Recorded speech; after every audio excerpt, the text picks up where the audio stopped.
Assalamualaikum warahmatullahi wabarakatuh. Kami dari kelompok 8 akan menjelaskan materi akidah akhlak, yaitu tentang menghindari dosa besar.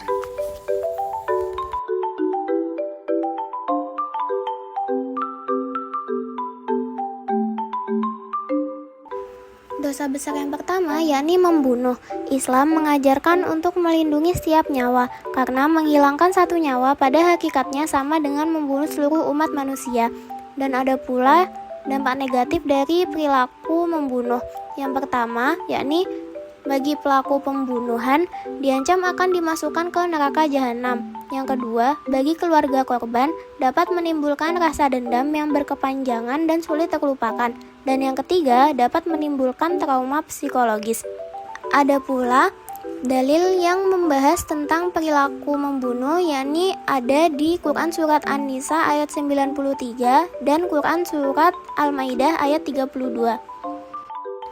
Dosa besar yang kedua yakni liwat, melakukan sesuatu seperti perbuatan kaum Nabi Lut atau kaum Sodom, berhubungan sesama jenis laki-laki dengan laki-laki, sehingga perilaku liwat juga disebut dengan sodomi. Ada pula dampak negatifnya, yakni yang pertama, dilaknat oleh Allah Subhanahu wa Ta'ala. Yang kedua, mengancam keberlangsungan spesies manusia. Adapun dalil yang membahas tentang liwat, yakni Quran Surat Al-A'raf ayat 81. Dosa besar yang ketiga yakni LGBT, perilaku seks menyimpang bertentangan dengan hukum Islam dan sangat mengkhawatirkan bagi kehidupan umat manusia. Lesbianisme atau sihak, hubungan perempuan dengan perempuan. Yang kedua, gay atau liwat, hubungan pria dengan pria. Yang ketiga, biseksual atau liwat atau sihak, yaitu ketertarikan kepada kedua gender. Dan yang keempat itu transgender atau tahonuts tarojul, yakni perempuan menjadi pria atau sebaliknya. Dan ada pula dampak negatif dari perilaku LGBT, yakni yang pertama, pelakunya akan dibinasakan oleh Allah Subhanahu wa Ta'ala. Dan yang kedua, menimbulkan penyakit seperti HIV atau AIDS. Dosa besar selanjutnya adalah khamr. Khamr adalah segala zat yang memabukkan atau dapat melenyapkan kesadaran akal sehat kita. Jadi bukan hanya minuman keras, tetapi zat apapun yang membuat pikiran kita menjadi tidak berfungsi secara normal. Larangan ini dipertegas langsung oleh Allah dalam surah Al-Maidah ayat 90 yang berbunyi, Ya ayyuhalladzina amanu innamal khamru wal maisiru wal ansabu wal azlamu rijsum min amali syaitani fajtanibuhu la'allakum tuflihun. Di ayat tersebut, Allah menyampaikan khamr atau minuman keras, judi, berkurban untuk berhala, dan mengundi nasib adalah perbuatan keji dan termasuk perbuatan setan. Maka dari itu, kita diperintahkan untuk menjauhinya agar kita beruntung. Dampak buruknya, ketika seseorang berada di bawah pengaruh khamr, mereka akan kehilangan kontrol diri. Hal ini membuat seseorang menjadi sangat rentan untuk melakukan tindakan kriminal susulan, seperti mencuri, menganiaya, hingga membunuh. Selain merusak hubungan sosial dan moral, dari sisi spiritual pun dampaknya sangat tegas. Seseorang dilarang keras untuk melaksanakan ibadah dalam kondisi mabuk, karena ibadah membutuhkan kehusyukan dan kesadaran penuh. Selanjutnya, judi yang di sini disebut sebagai spekulasi batil. Sederhananya, judi adalah aktivitas pertaruhan harta demi mendapatkan keuntungan sepihak secara cepat tanpa ada usaha yang nyata. Perbuatan judi ini dilarang keras dalam agama dan dasar hukumnya berada di dalil yang sama dengan khamr tadi, yaitu surah Al-Maidah ayat 90 yang mengategorikan sebagai perbuatan keji dari setan. Lalu, apa saja dampak buruk dari judi ini? Pertama, mematikan etos kerja. Judi membuat orang punya mentalitas instan.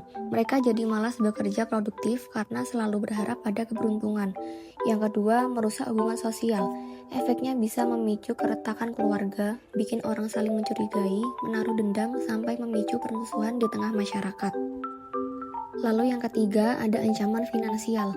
Ini yang paling sering terjadi, yaitu menjebak pelakunya ke dalam lingkaran setan utang dan kemiskinan yang terstruktur. Jadi, judi bukan sekedar permainan untung-untungan biasa. Efek domino dari judi ini bisa menghancurkan masa depan finansial seseorang sekaligus merusak kedamaian orang-orang di sekitarnya. Dosa besar selanjutnya adalah mencuri. Secara istilah, mencuri berarti tindakan mengambil harta milik orang lain secara sembunyi-sembunyi tanpa hak dan dasar hukum yang sah.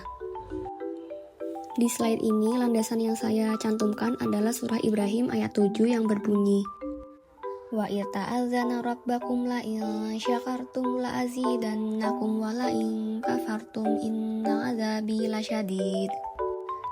Dalil tersebut mengingatkan kita untuk selalu bersyukur. Jadi, ketika kita bersyukur, Allah akan menambahkan nikmat kita. Tapi kalau kita kufur nikmat, salah satunya dengan mencuri, maka azab Allah sangatlah berat. Kenapa dalil ini berkaitan? Karena orang yang mencuri pada dasarnya adalah orang yang tidak bersyukur atas rezeki yang halal, sehingga ia nekat mengambil hak orang lain. Lalu, ada 3 dampak nyata yang ditimbulkan dari perilaku mencuri ini. Yang pertama adalah memicu hukum rimba, menghilangkan kepercayaan masyarakat terhadap hukum formal, sehingga memicu aksi main hakim sendiri.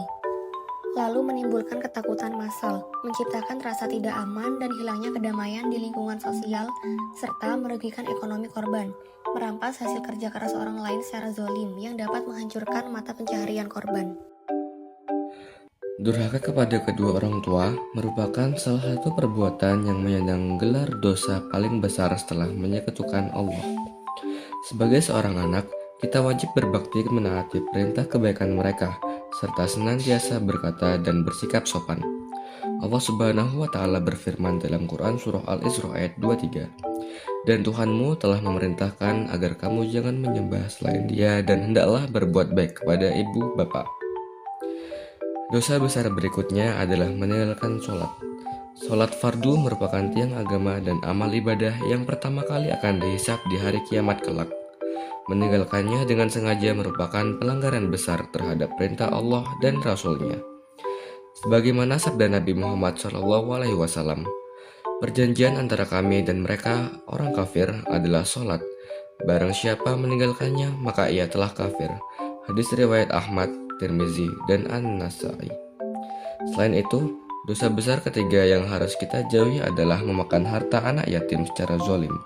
Islam sangat melindungi hak-hak anak yatim, sehingga siapapun yang mengambil hak mereka secara tidak sah diibaratkan seperti sedang menelan api neraka ke dalam perutnya. Hal ini ditegaskan dalam Quran Surah An-Nisa ayat 10.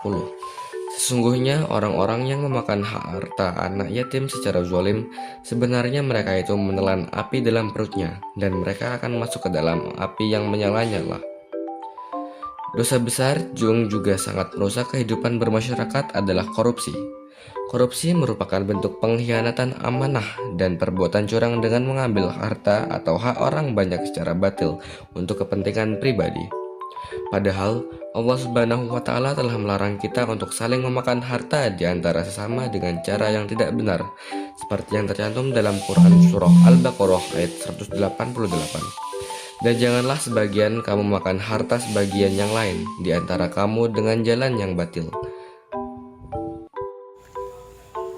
Cukup sekian dari kelompok kami, kurang lebihnya mohon maaf. Assalamualaikum warahmatullahi wabarakatuh.